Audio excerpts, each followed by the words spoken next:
GS academy YouTube চ্যানেলের পক্ষ থেকে তোমাদের সকলকে জানাই স্বাগত। আজ আমরা ক্লাস করব এক সংখ্যাটি প্রকৃতভাবে কি প্রকার সংখ্যা, অর্থাৎ এক সংখ্যা কি ধরনের সংখ্যা, মৌলিক সংখ্যা না যৌগিক সংখ্যা। এই এক সংখ্যা কি প্রকার সংখ্যা এটা বুঝতে গেলে আমরা তার আগে দেখে নেব মৌলিক সংখ্যা কাকে বলে এবং যৌগিক সংখ্যা কাকে বলে। আমরা চলে আসছি বোর্ডে। প্রথমে আমরা দেখে নেব মৌলিক সংখ্যা বলতে কি বোঝায়। প্রথমে আমরা দেখে নেব তার ডেফিনেশনটা কি আছে। মৌলিক সংখ্যার যে ডেফিনেশনটা দেওয়া আছে তোমরা দেখে নাও।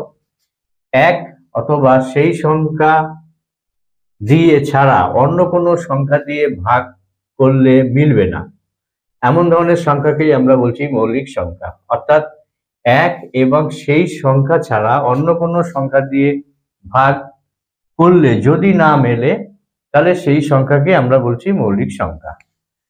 এখন এই সংজ্ঞা থেকে আমরা যেটা জানতে পারছি, দেখা যায় যে একটা মৌলিক সংখ্যার কমপক্ষে দুটি উৎপাদক থাকে। কমপক্ষে বলতে ভুল বলা হয়, সবচেয়ে বেশি যে উৎপাদক সংখ্যাটা হবে দুটি, অর্থাৎ দুটির বেশি উৎপাদক এর থাকতে পারবে না।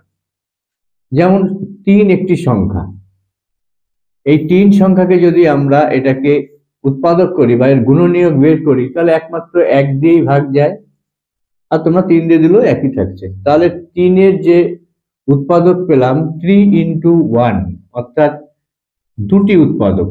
এই দুটি উৎপাদকই আমরা মৌলিক সংখ্যার ক্ষেত্রে দেখতে পাই। এরকম আমরা আরো অনেক এক্সাম্পল নিয়ে দেখতে পারি। 5 থেকে তুমি 1 দিয়ে দিলে 5 হলো। আরো সংখ্যা দেখে নাও 11, এটা 11 ছাড়া যায়ই না, বা 1 দিয়ে দিলাম তাহলে 1। অর্থাৎ 5 এর ক্ষেত্রে আমরা দেখতে পাচ্ছি 1 into 5 5। 11 এর ক্ষেত্রে দেখতে পাচ্ছি 1 into 11, অর্থাৎ প্রতি ক্ষেত্রেই দুটি করে তাদের আমরা গুণনীয়ক দেখতে পাচ্ছি। তাহলে মৌলিক সংখ্যার একটি প্রধান বৈশিষ্ট্য হলো এদের উৎপাদক সংখ্যা মাত্র দুটি, অর্থাৎ দুটির বেশিও হবে না কমও হবে না। এটা কিন্তু খেয়াল রাখবে। মৌলিক সংখ্যার উৎপাদক সংখ্যা হবে কেবলমাত্র দুটি, এর একটি বেশিও হবে না কমও হবে না, অর্থাৎ একটি হলে হবে না, দুটিই থাকতে হবে। এই শর্তে যে সংখ্যা আমরা দেখতে পাবো, এই শর্তটা যে সংখ্যার মধ্যে থাকছে তাকেই আমরা বলছি মৌলিক সংখ্যা। এবার আসি যৌগিক সংখ্যা।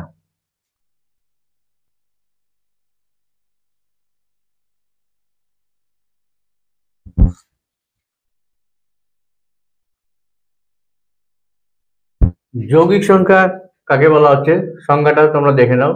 যৌগিক সংখ্যার ডেফিনেশনে আমরা বলছি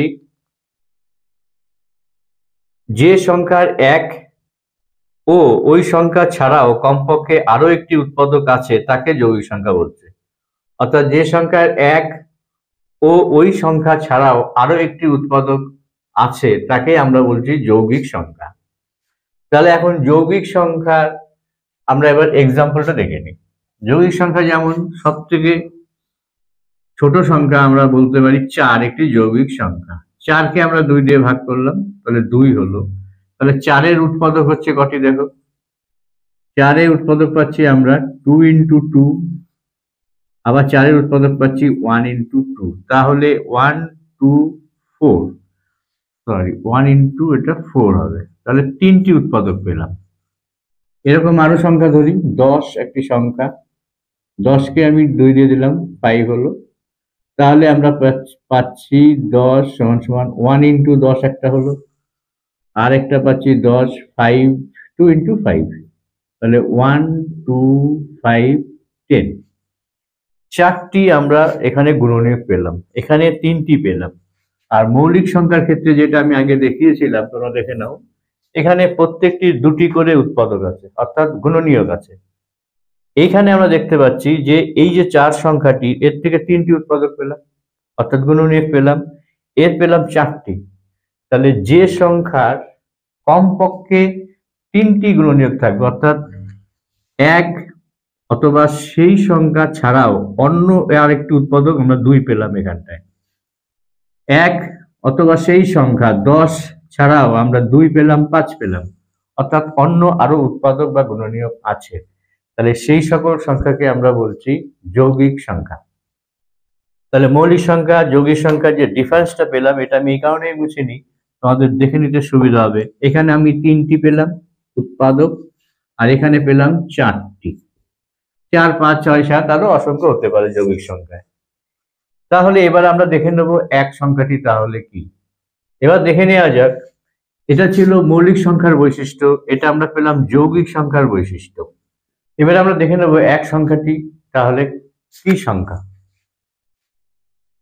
একের উৎপাদক দেখা যাক, 1 গুণ 1ই হয়, আর তো কোনো কিছু পাওয়া যাচ্ছে না। তাহলে সংখ্যাটা তো একই, এটাকে দুবার লেখার কোনো ব্যাপার নেই। এখানে যেমন দুটি আলাদা আলাদা সংখ্যা ছিল, তাহলে এর একমাত্র গুণনীয়ক বা উৎপাদক যেটা পেলাম আমরা 1, অর্থাৎ উৎপাদক সংখ্যা 2, এখানে 3, 4 দেখানো হচ্ছে বা 2 এর বেশি, কিন্তু এখানে উৎপাদক সংখ্যা বা গুণনীয়ক মাত্র একটি। তাহলে মৌলিক সংখ্যার সংজ্ঞায় যেটা আমরা বলছি যে কমপক্ষে 2টি উৎপাদক থাকতে হবে বা গুণনীয়ক, আর যৌগিক সংখ্যায় আমরা বলছি 2 এর বেশি, 3, 4 অথবা তার থেকে বেশি থাকতে পারে, তাদেরকে আমরা যৌগিক সংখ্যা বলছি। তাহলে না মৌলিক সংখ্যার শর্ত একের মধ্যে আমরা দেখতে পাচ্ছি, না যৌগিক সংখ্যার যে শর্ত বা কন্ডিশন আছে সেটা আমরা একের মধ্যে দেখতে পাচ্ছি। তাহলে তাই এক মৌলিক সংখ্যাও নয়, যৌগিক সংখ্যাও নয়। তাহলে এককে আমরা কি বলবো? এক একটি সাধারণ সংখ্যা, অর্থাৎ এটাকে সাধারণ বা স্বাভাবিক সংখ্যা আমরা বলতে পারি। এক হচ্ছে একটি সাধারণ সংখ্যা, অর্থাৎ না মৌলিক না যৌগিক। এই ছিল আজকের ক্লাস। সামনের দিন আবার আরেকটি ক্লাস নিয়ে তোমাদের সঙ্গে দেখা হবে। তোমাদের সবার জন্য শুভেচ্ছা রইল। Good bye.